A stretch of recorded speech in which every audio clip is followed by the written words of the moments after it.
so we're live. So hi to everyone here. Thanks for coming on this webinar, which is around gender equality.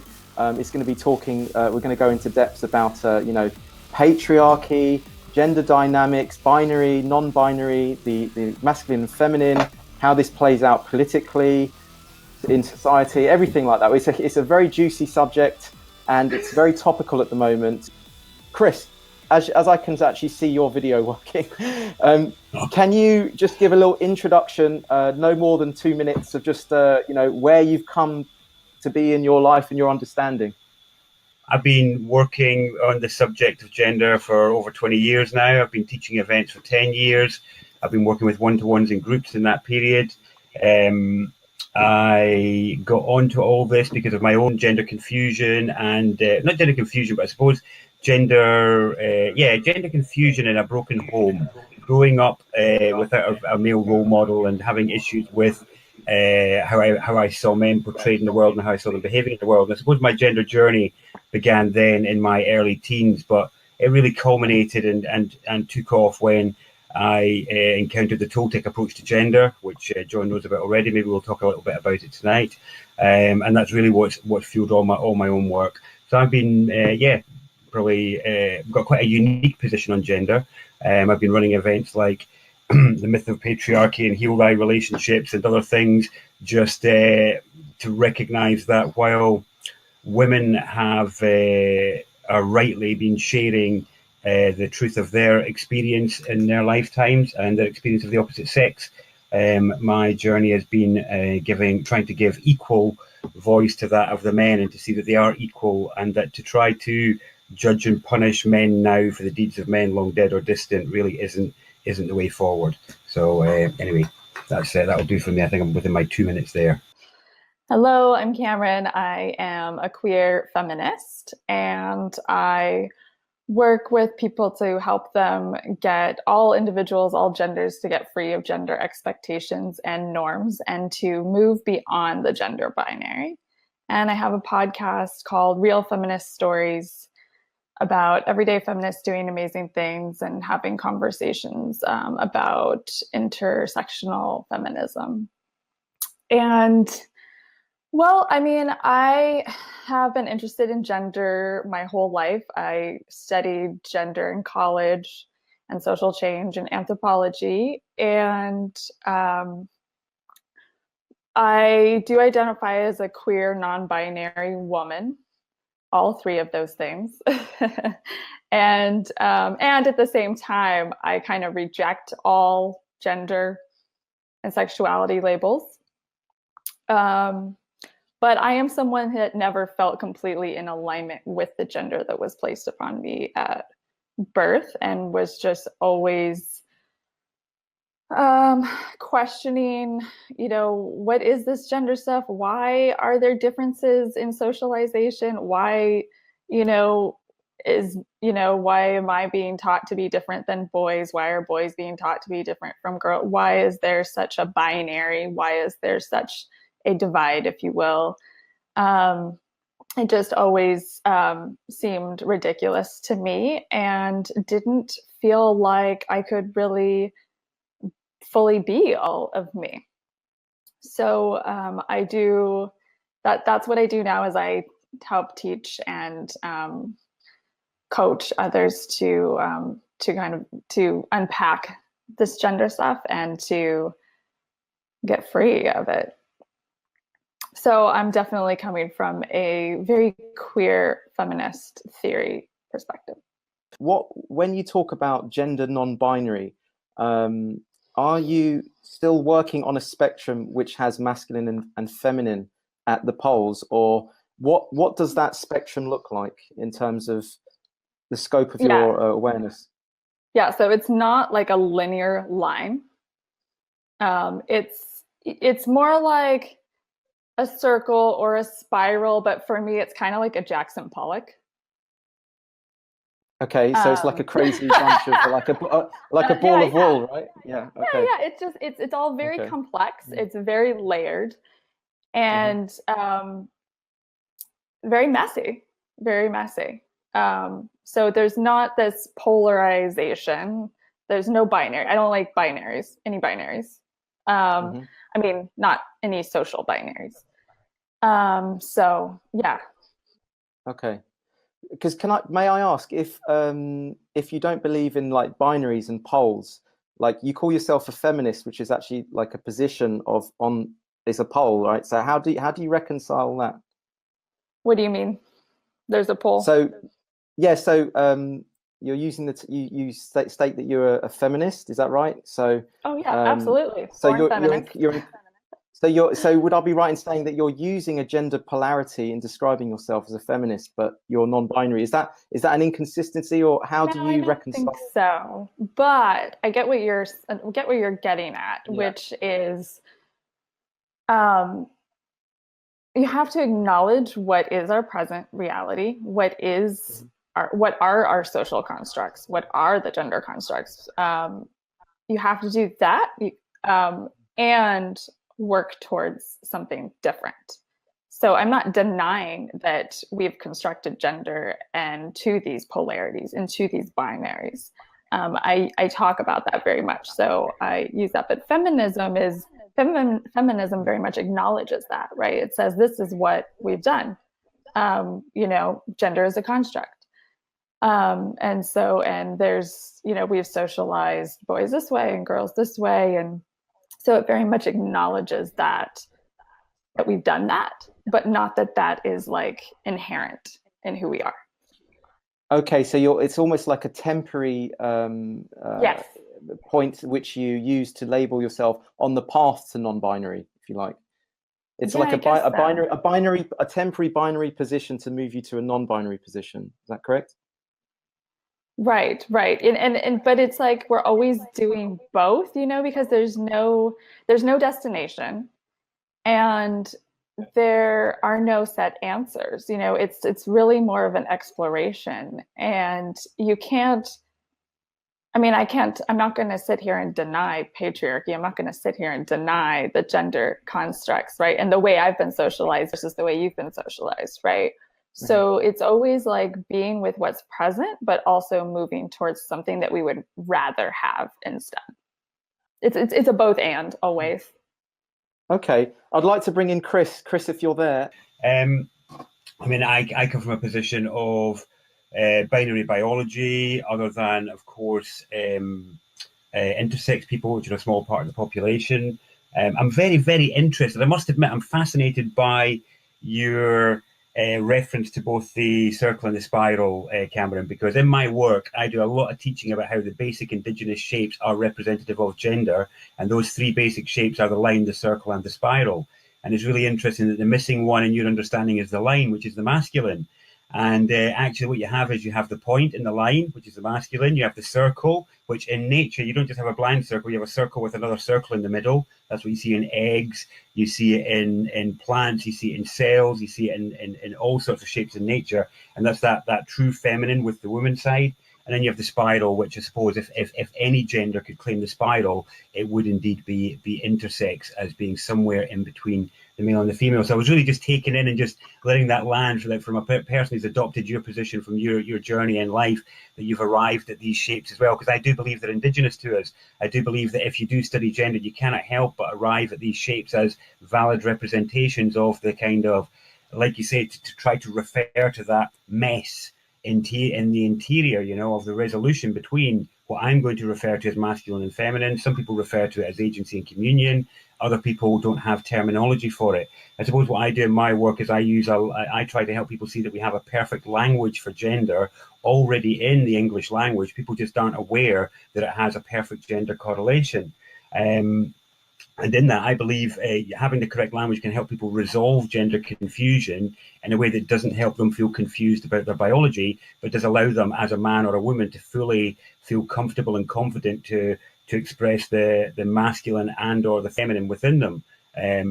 But I suppose for me, that there is where the spectrum is for me. It's somewhere in that expression of masculine and feminine. But to me, masculine and feminine remain the same, as do biology. And I suppose for me, my concern in our modern climate is to do with the confusion and the sloppiness of assessing like you were saying, Cameron, about this conclusion that that gender is a social construct. I'm not in agreement with that. That's feminist philosophy, and I understand that it is a perspective, but I believe that in the most part it's a perspective from both feminist men and women who are looking at the situations in a particular way. I grew up subjectively as a man. I didn't have the experience of feeling like gender was a social construct per se. But I suppose I don't want to get too far down that track. I just wanted to express the fact that I didn't agree that it was socially constructed. I believe that there may have been things that were organically arrived at, but to me, one of the I suppose errors in definition or sloppiness in definition over the way that patriarchy is referred to is as if men sat down and had meetings to oppress 50% of the population. It was as if it was a planned thing, when, and as far as I can see in all my experience of working with men and women, nothing was planned, nothing was constructed. It organically arose, and we're now trying to unpick what organically arose. And I feel that in that confusion, I feel like there's a lot of I suppose distorted expressions coming out in my vine. Obviously, everybody's individual and unique, and how they express themselves is completely up to themselves. I don't have a problem with that, but I do have an issue with garments and face paint and body paint as being gender identifiers. I think that's confusing. This is why I choose to wear my kilt when I work, is because it's essentially a skirt. I'm essentially a man in a skirt, but it's in indigenous tribes around the world. Men wear frocks, men wear dresses, men wear skirts. It's not viewed as a gender statement. It's the same to do with makeup and face paint. Tribes all over the world wear face paint and body paints. It's not viewed as a gender statement. And I suppose my concern with gender identity in the West is that this has been transposed over sex, not even gender. It's been transposed over sexuality. When I think there's a blurring of the issues there. So I think this is where the mess comes in. But I don't think gender is fundamentally messy. I think we've made it messy because we're confused about it. Okay, so I see it like this. I see that there's a difference between gender and biological sex, and I don't know about you, but there is a discernment there. There's a difference. So I am a man, but I'm also born male. So basically, I wanted to know from you, Cameron, when you refer to a non-binary gender identity, is that exclusive to kind of man and woman gender identity, or are you also referring to biological sex, or do you separate that? I am also referring to what we call biological sex. I mean, it's like Chris had mentioned intersexed folks, which, yes, are a small part of the population, but there is a lot of variety there. And there's a lot that we don't know. I mean, there's what we label female people being born without a uterus, or there's all these anatomical things that not everyone necessarily has it 100%, like all of these. So there's a lot of kind of gray area there that I think even that we don't know, so yes, I do want us to see beyond just this binary male female and to question what are we really labeling as female and male? What does that really mean? Are we talking about genitals? Are we talking about hormones? Are we talking about chromosomes? Are we talking about, you know what I mean? Okay, so you're saying there's like a myriad of variables that constitutes to a biological sex beyond just what we're told. Right. Do I summarize that well? I have something to say about that, though. If I can say something about that, because I think it's a very sensitive subject, because obviously there are real people being referred to here who, regardless of how objectively one might wish to refer to a situation, may have a subjective experience over how they hear those words. But I think this is where we have to, not be afraid to share our truths, each of us, because we are navigating extremely difficult terrain where there is no manual. Nobody's got a manual to this body. Absolutely. Nobody's got a manual. Nobody's in charge of the whole club, really. And I think in that we all have something to learn from each other. And I think this is especially true of the subject of gender, because it requires such maturity and such insight to pick apart what is gender from what is sex, from what is emotion, from what is rapport, from what is interest and curiosity. I mean, the picking apart of the nuances between this and what is being bundled under what is gender it requires immense personal dexterity.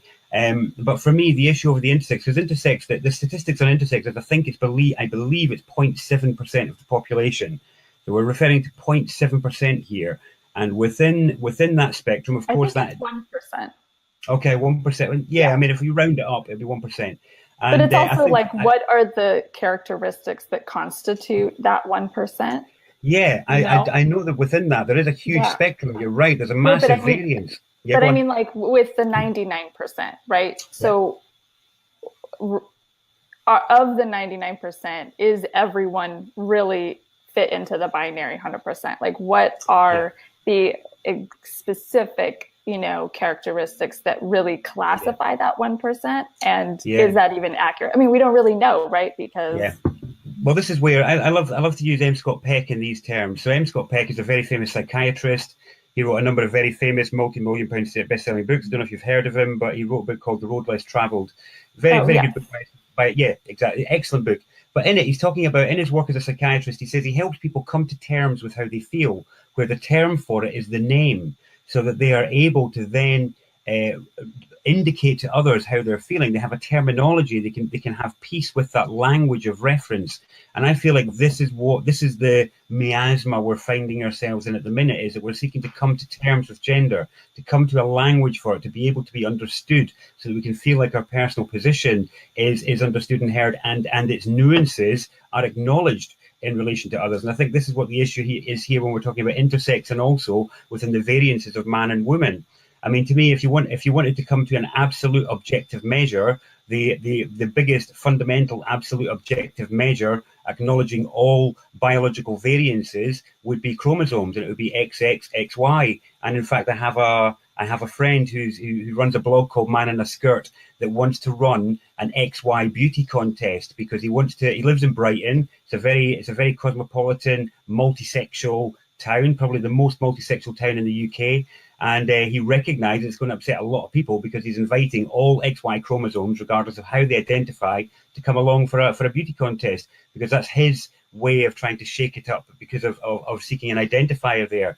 I think there is actually great peace to be found in being able to anchor oneself onto something. And I can recognize that when all the examples we're presented with seem distasteful or unpalatable, it's easy to throw the baby out with the bathwater. But for me, I think the other measure we should be looking for when we're looking at what is a sex is that for it to constitute a bona fide, genuine sex, that we can say this is a sex within the human sexual spectrum that is stable, there has to be a couple of measures we seek to apply here, like, can it, is procreation possible?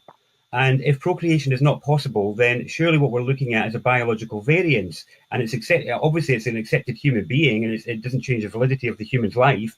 But to say that it's a sex, I think, is a stretch. That's all I wanted to say on that particular subject. Yeah, I would definitely question anybody's gender is stable, like any stable gender. I don't mean gender, I mean sex. Sex is being stable, not gender. Right, sex. But for me, it's the same. Right. To me, they're not the same. You see, right. Gender and sex are not. That's why we have different words for them. They're different things.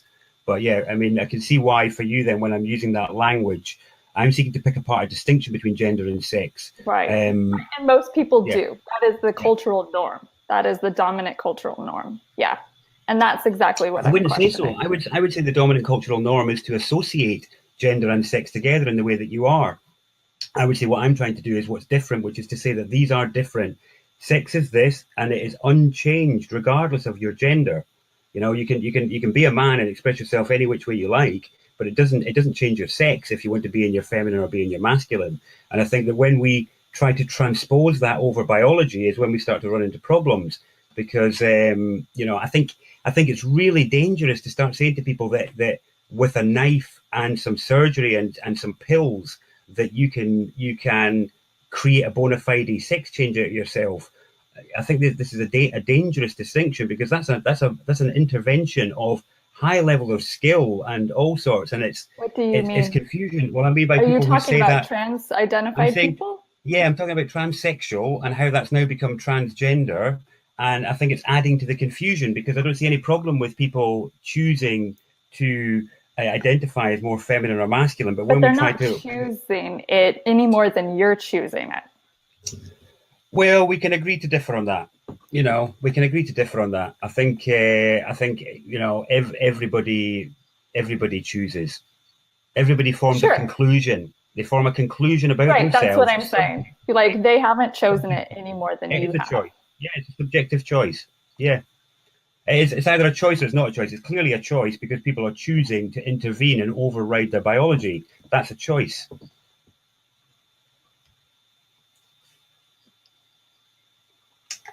Empty silence.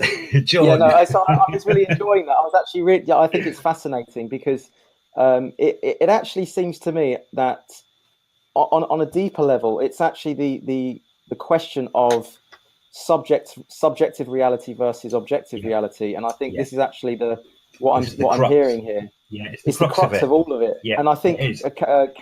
I'm hearing here that Cameron believes in the position of subjective choice Yes, being it's subjective. Yeah. it's the subjective choice that makes up the reality. And Chris's position is that there has to at some Objective. point be an absolute objective to something. No, no. And There's an objective. It's a blend of the two. For Okay, me, it's I'm yeah. curious, Chris, why there has to be an objective thing for you. Okay, here's why. I'll give you the example for me about objective. So, let's say I say to you, let's meet tomorrow at the coffee shop. And we go to meet at the coffee shop, but in your world, a coffee shop is a garage, and in my world, a coffee shop is a police building. And so Mm-hmm. you end up at the police building, I end up at the coffee at wherever, and none of us are having coffee together. Until we can objectively agree on something, then again we don't have shared terms. As M. Scott Peck would say, the importance of helping people come to terms is so they know what they're talking about, so that when we're Okay, referring to it, we can understand each other.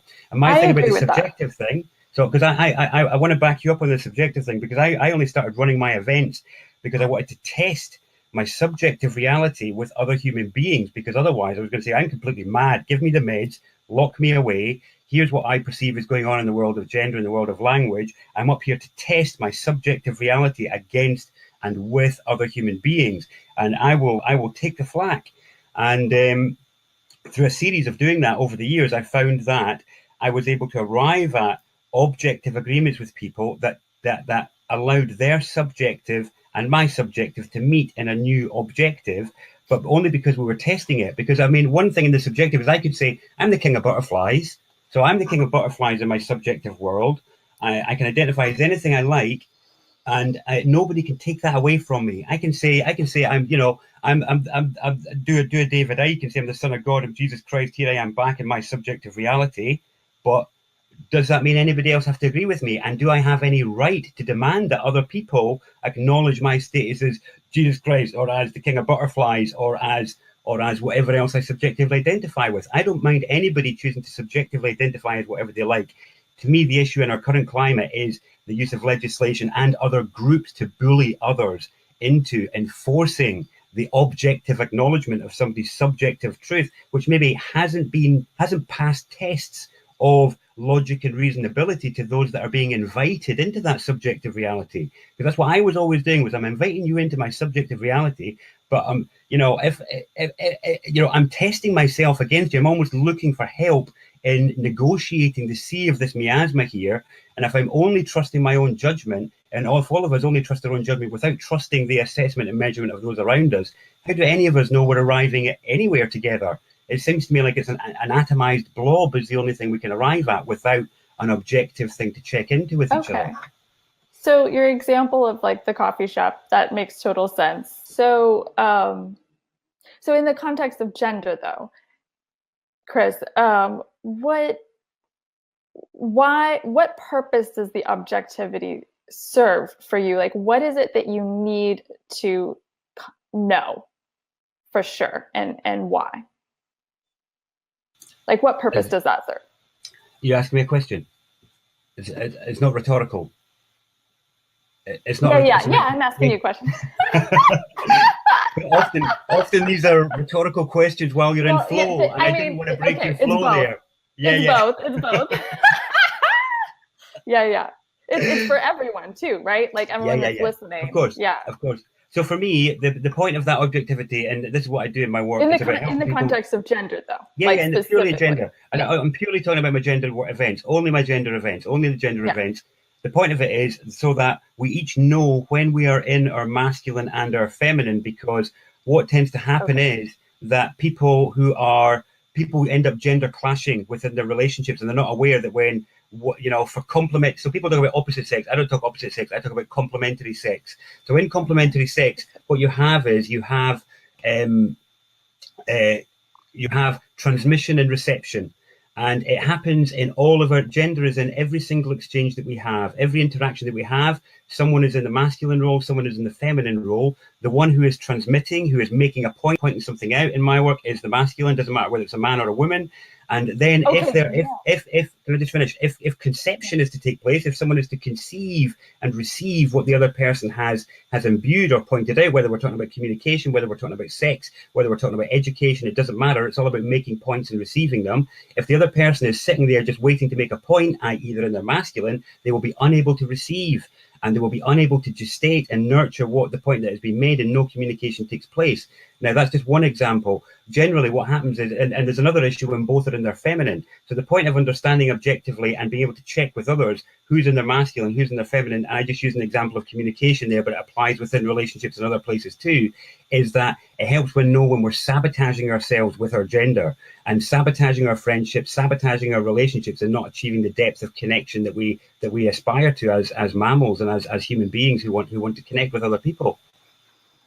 Okay, fascinating. So, so you said, though, what I want clarification on is, do you believe that masculinity is inherent to men and femininity is inherent to women, or that we all have both? We all have both, but basically we're all whole beings, we're all souls, we're all whatever you want to call it, we're all whole and complete, but we are complete. And the point being, though, it's about which one is. So what we're talking about here in terms of man and woman is what I call balls energy. And it is to do with whether the balls energy is internalized or externalized. So all mammal fetuses are female first. They're all female until about day 47 or 49. Although the chromosomes have already determined later sex, there is a reason why they're all female first. But at a particular day, testosterone comes in, and that balls energy that would have been internalized as ovaries gets pushed out and externalized as a penis and balls and testes. But to me, it's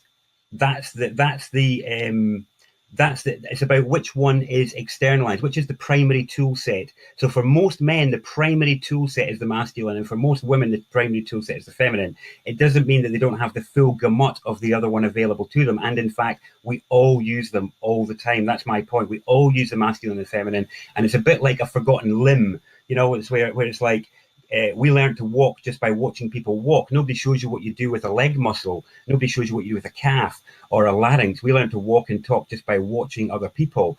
The point was, when we were watching other people, and still now, nobody I know, I've never met a human being who can tell me how they lift their hand or how they move their leg. I've never met a human being who can give me an instruction that I can follow to move my limbs, and yet everybody I know does it, and they learned it by observation. And to me, the same, what happens is, for all of us, all of our aspects spasm like our arms and legs did before we learned to control them dexterously. But we had good examples of what a leg moving looked like and what an arm moving looked like, so that when we started to spasm, we had a rough idea of what it should look like.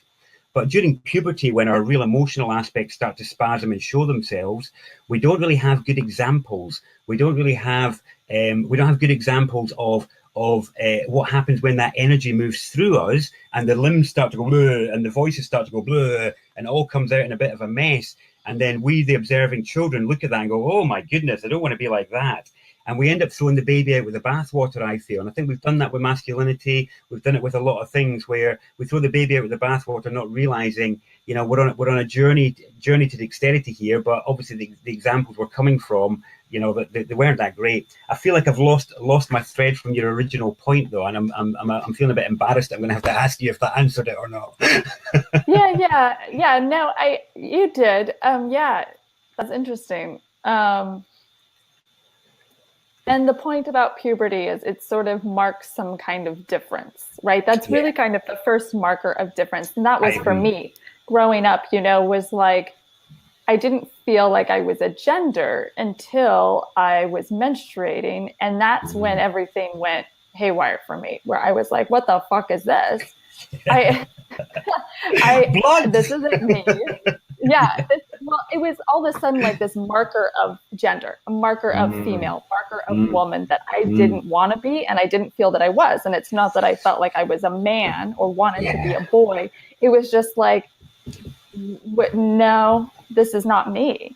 And so, you know, and I haven't transitioned or anything. I don't identify as trans. I did in my late teens, but I don't now, and I do use non-binary. But so, I mean, I still menstruate, and I still, you know, and my kind of relationship with that has evolved. But there is some marker of difference there, and I'm not denying that.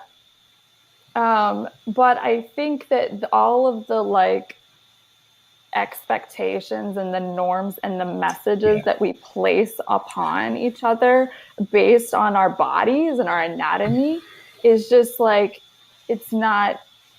doesn't really serve a lot of us because, you know, I know you work very much with these polarities of masculine and feminine, and I try to move beyond them because I think you and I have the same ultimate goal of like, be your whole person, be your whole self. But we're coming at it from different points where for me, because masculine and feminine are gender terms that have a lot of baggage attached to them. So, you know, I don't think any one person can really agree on what all is feminine and what all is masculine. Like any, you know, like we're going to have differences on that. But there are certain cultural understandings of, well, this is more feminine and this is more masculine. And so we sort of teach people, each other, right, from a very young age to live up to these constructs, norms, whatever you want to call them, and to like be this way when maybe they're not, you know, and, you know, like just like who we label girls, right? If they want to get muscle, like, you know, get muscles and be really athletic, for example, right? But they're like, no, you got to be feminine, like in order to be a girl. So then they're like, well, maybe I should wear pink to kind of balance out my muscles and my athleticism and my like, and so there's just this like, they come with a lot of baggage because we do from the time, you know, even before we're born, we gender, and we're, you know, because the question is, are you going to have a boy or a girl? Everybody wants to know. And what is it that we really want to know? You know, like what anatomy people are going to have or who they're going to be in the world, right? And so there's that. But I think, like, I see the masculine and feminine terms, because they have so much baggage, as actually like reinforcing that binary thinking and reinforcing these different ways of socialization. And so I just move beyond it. I really just take those terms out of everything. And so if I'm talking about being ambitious and driven, I just say ambitious and driven. I don't say masculine. You know, if I'm talking about intuition or my feelings, I just say intuition or my feelings, you know, like, because I just, that is me. Like, that's my whole personhood, right? I have all of these parts. And so it's just, yeah, it's interesting. I know like a lot of people who really work with those polarities, they find them really, helpful. I really identify with them. And then there many of us who many people do, and then many of us who don't as well. So it's interesting. But it's interesting because it seems like we have the same goal of like acknowledging all of who we are. Yeah, I totally agree with you on that. I had a look at your website before how we're having this talk, and I was really interested by the energy of it. You know, I didn't want to come in here and have some kind of confrontational clash or disagreements. I was interested in the spirit of where you were coming from. I mean, you know, I really understand the motivations behind throwing out the models that we were given. But one thing that I've found with so many of the things that I've discarded over my life that were coming down to me as either old wives' tales or as rigid frameworks that I didn't want to be pigeonholed within. And I defy pigeonholing in my work as well. I mean, I defy labeling, not in the gender sense, but in what I do. But maybe it's an extension of the same energy though. But I have noticed that more often than not, I personally have thrown the baby out with the bathwater. And I know, do you know that term? The term is, so I basically, do, do yeah, you know the yeah. figure of speech? Yeah. So I think this is what we're doing with the gender things. And I think there's a stage that has to be gone through where we do discard these things. I discarded them. And you mentioned something, I think, about when you started menstruating that was really interesting, which was that you didn't necessarily identify as being a man, but there was an element of disidentification of being a woman there. Because I disidentified as a man, I became a feminist man. I threw the baby out with the bathwater with my masculinity, and it wasn't until I realized. And when I mean masculinity, I don't mean the socialized machismo or chivalry or anything like that. Um, so in my work in the Toltec tradition, we look at gender as electromagnetism, where the masculine is the electric and the feminine is the magnetic, and attraction happens as a result of those polarities in different people. It doesn't matter what the sexes are; it's about attraction happens depending on which poles are at play. And you know, you can be attracted to objects as well, and this is why I think we have the pansexual framework of, you know, ecosexual and all the rest of it, is because I do think attraction is what the thing that is the true measure of sexual orientation. It is about which sex you're attracted to. That's the thing that determines it. But the point being, under electromagnetism, to me, the kind of the value comes in from just to recap, so I threw the baby out with the bathwater with that, and what I found was that there was basically, because I'd thrown the baby out with the bathwater, I didn't know how to take charge of my masculine. So women have a menstrual cycle that everybody knows about, and everybody knows that when a woman is menstruating, sorry, can you hear me? Because I can't hear you. All right. So most people I know are aware, especially adults. Children don't, but adults are aware that women have a menstrual cycle. In my work, what I try and do with people is show as well that men have a charge cycle that most people aren't aware of. And when a woman is menstruating, people are aware that her behaviors can change and that she can do things that may be on the verge of social acceptability at times, but it's tolerated within reason. And what I try and do in my work is show how men have a charge cycle as well. The women in their life can usually know where they are on their charge cycle more than the man does. But it's really interesting that when a man is at different places in his charge cycle, his behavior can modify as well.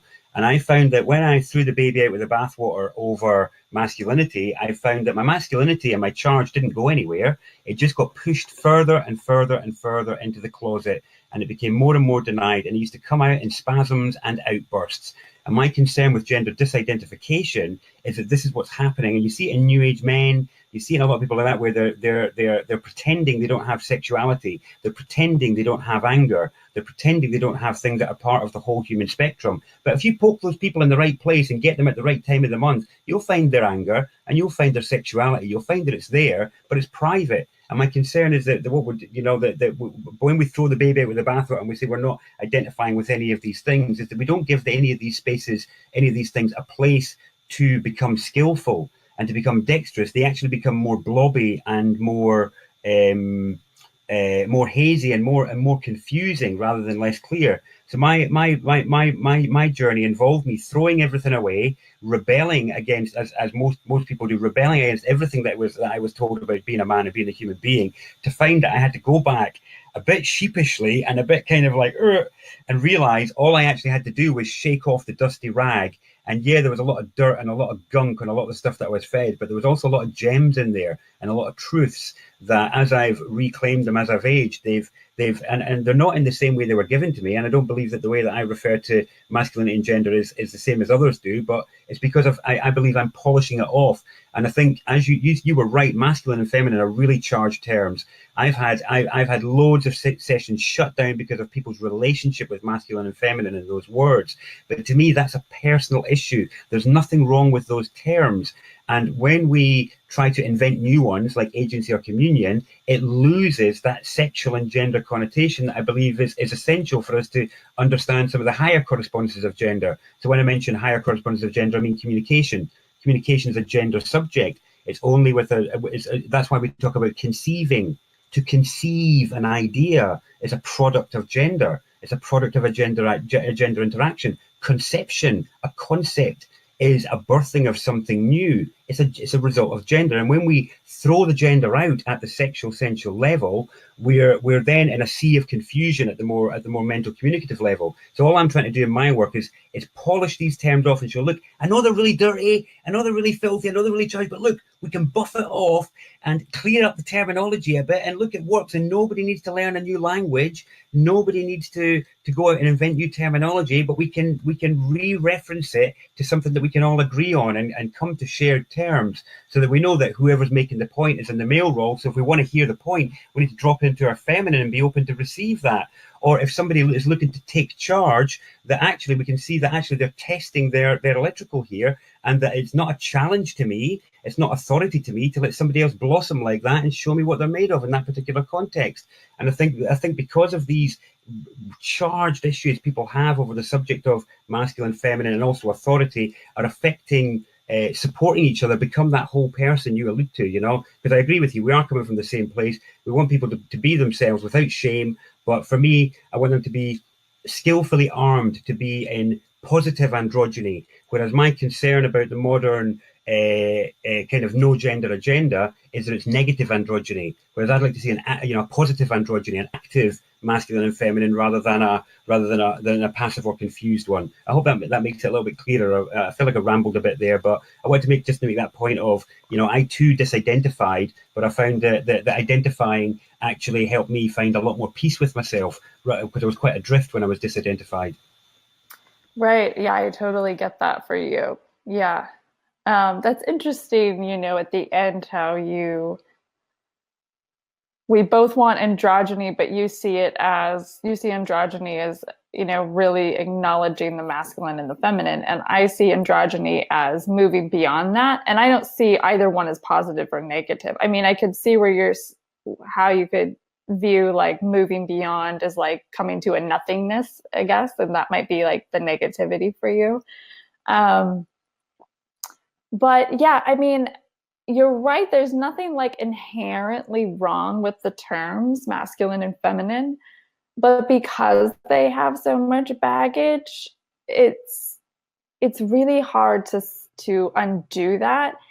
And it's like racial terms or sexuality terms, or that language is always evolving. So like I'm not interested in trying to hold on to the past or trying to hold on to something that has a lot of harmful baggage. But I am interested in finding new language because words matter and they have meanings, and we've made them have so many meanings. And so finding new terms that I'm just interested in the future. Like I'm interested in just moving beyond, like evolving, really, right? Evolving into new concepts and new ways of being and thinking and relating. And I mentioned the baggage of masculine and feminine earlier, Johnny. I don't know if you heard, but I want to read what Ed said, which is it that gender terms are inherently oppressive? It sounds more like, when you were talking, Chris, Ed said this, it sounds more like some people need to be heard and understood, but I'm not sure the terms themselves are the oppressive, but of not being heard and understood. I mean, nobody has to be anything. So, yeah, I think like when you were talking, because I was a little confused when you brought when you kind of connected gender to our feelings and to like sexuality, because sexuality and our gender are different. They're connected, but they're different. And then I think like what I heard you really pointing to of like, what I heard you say was that if we, with, you know, by not using the terms masculine and feminine, you feel like we're going about not acknowledging certain parts of ourselves and maybe not acknowledging the anger, certain anger feelings that we have. And I think that's different. Like, why does that have to be gendered? You know, I mean, we all have feelings about our lives, our trauma, about gender, about all these things. So I don't see that as gender, but what I hear from you is that everything comes from a gendered place. And I don't see it that way. But Chani asks, does this baggage apply to all genders? Well, yeah, I mean, we're all gendered. We all are raised to be a gender. And so, but queer people, people who actively fuck with the gender binary, and have been, you know, really challenge it. And, you know, gender nonconforming people, trans people, non-binary people are, you know, sort of redefining these terms or playing with gender in these, you know, more complex ways and showing how they are performance and how they are constructed and all of these and all the layers of it all. But I do believe that we all perform gender, but not always consciously. And we perform it to varying degrees, like performing masculinity or performing having to prove ourselves in certain ways because of our gender, you know, or performing some kind of femininity that may not be us actually. So there's all different ways that happens.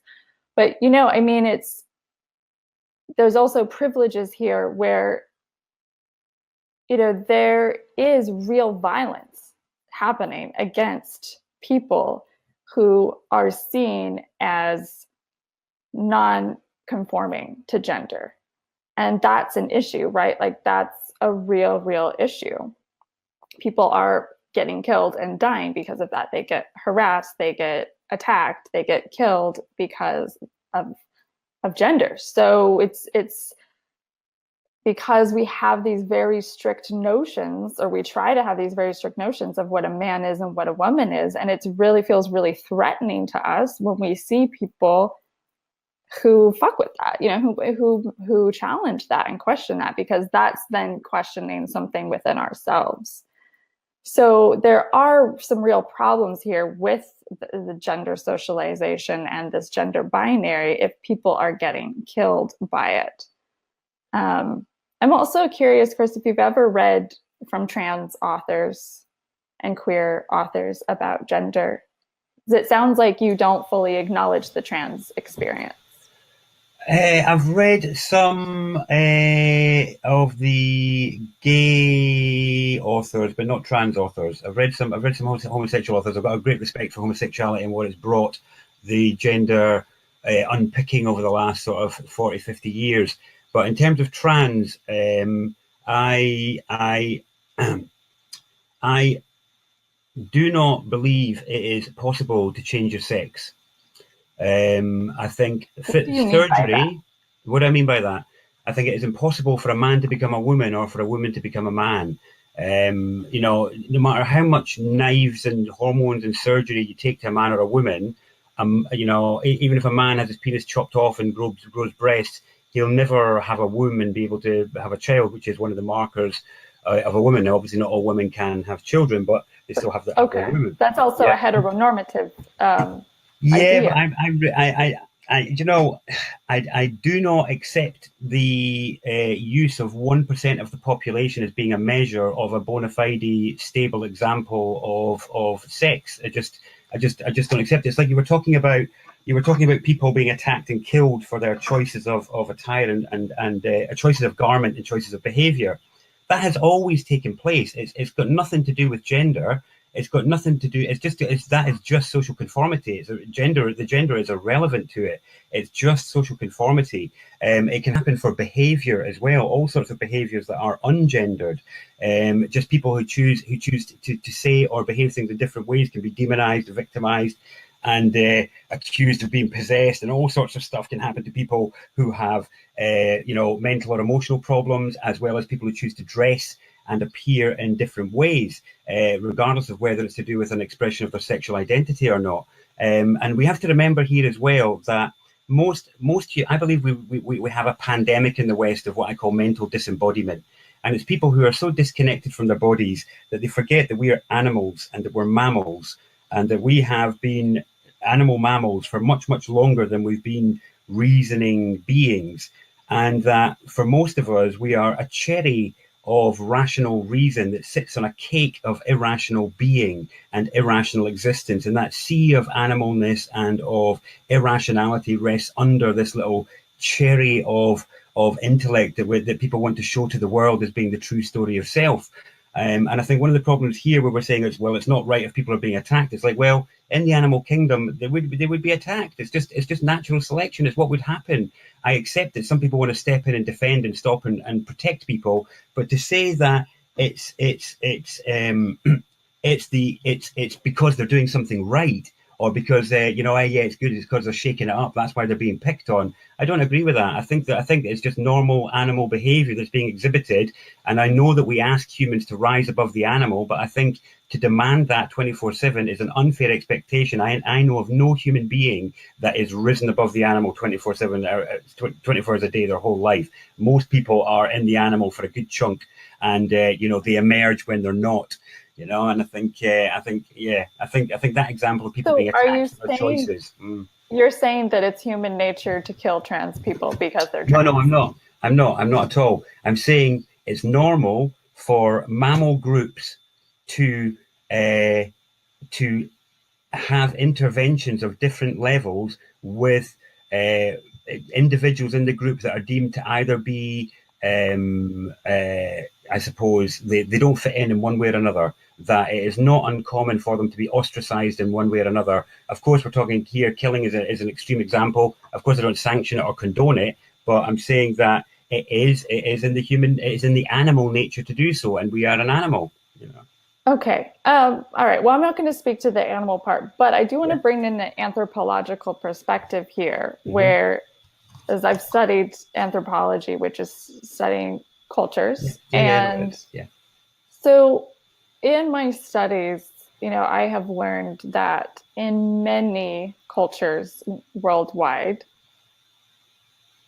this gender binary actually doesn't really exist. There are lots and lots of cultures actually acknowledge more than two genders. Yeah, I'm aware of them, yeah. Right. So, but the people that kind of like either exhibit both or beyond or whatever are actually revered and honored and seen as closer to spirit, if you will. And so, but we're not seeing that today. In Western societies, we're not seeing that. We view trans and non-binary and gender non-conforming people as less than, and we don't revere them, and we don't see them as people who we can learn from. Just like these other indigenous cultures have seen that. So I have no problem with the idea of learning from them, but the idea of revering, I'm not saying we're going to revere. We need to revere anybody. But I think it'd be interesting to see who wrote those reflective pieces as to identifying it as a reverence. It would be very interesting if these were trans or gender confused people who had decided that was how they were going to interpret how these cultures treated their people. Because let's remember, this is just a snapshot here, and this is a word of terminology that somebody's chosen to use.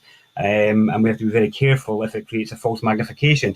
I completely agree with you that there's something to learn from them, and I think most reasoning individuals are open to learning from other human beings. But when we're talking about people being attacked in the streets because they've chosen to dress a particular way, we're not really dealing with reasoning individuals. But you can't expect everybody to be a reasoning individual. I think it's an unfair expectation. Individual? Well, it's like saying that everybody. What I mean is like. So some people that I have come across, I've worked with many people and thousands of people over the years, and some people are very physical. They're about the body. They thrive and they love their life by testing and stretching their body, and they go and do stuff in their body all the time. They're doing body dominant stuff all the time, and that seems to be their dominant frame. I've met some other people who their dominant frame is their emotions, and they're just run by their emotions and their intuition, and they don't really bother too much about their mind and what that says, and they're not really interested in reason, and they're not really that bothered about their body. But what does that have to do with like a man wearing a dress on the street and somebody attacks him, for example? Yeah, because another individual has a personal reaction to that and is unable to handle their personal reaction in a way that maintains dignity and decorum, and they attack them. Right. It's an individual thing. Absolutely. Yeah. No, I mean, there's a cultural thing going on there. I mean, loads of people get attacked for all sorts of reasons. I mean, I've been attacked in my life plenty of times just for the color of my skin. It's sure. Yeah, totally. The point is, to say that people are being picked on just because of this, in addition to or more specially or in a worse way than others have, it's a false matrix. I mean, I didn't say that. I didn't say that. Yeah, but my problem is gender absolutely has an influence on when trans people are targeted and attacked. They are specifically being targeted, attacked because of gender. And if they're a person of color, then there's race there as well, right? Yeah. So that's real. Yeah, that's very real. And that's the consequences of an individual's choice. But it's coming from our cultural ideas about who is a human being. No, it's coming from individuals. It's coming from individuals. It is though. No, how many? You wouldn't attack somebody. You wouldn't attack somebody, would you? How many thousands wouldn't? Most people I know wouldn't. We're talking about a minority here. It's a minority. It's a minority who do all attacks. It's a minority of people. You can't say it's a social norm. It's not a social norm. Otherwise, trans people I'm not saying that the social norm attacked the person. Yes, of course, the individual attacked the person. But there are cultural social norms that are being at play here. I don't believe they're at play anymore. I think anymore. I don't see it. I don't see it in the young. I mean, I see it in older people. I don't see it in the younger generations. I don't see it in people coming through academia. I don't see it. I see it in older people. I definitely see it in middle-aged people. I don't see it in younger people. I think we're on the tail end of a bell curve here. But I do think it's always about individuals. I think it's dangerous to collectivize. It's always about individuals. It's always about personal choice. It's always about an individual having a reaction to another individual. That's just my perception. I think collectivizing our social problems, I think, has been a real danger, like the idea of patriarchy. It's like saying all men sat down in a club and planned repeatedly to do X, Y, and Z as if it was collectively done. But that's how people perceive it. That's not what it is. But that's how people perceive it. They do. They do perceive it. You know, they do. Why do people say men have oppressed women then? As if men as a gang did that. It's not true. Some men did some oppressing. Other men didn't. Other men were oppressed.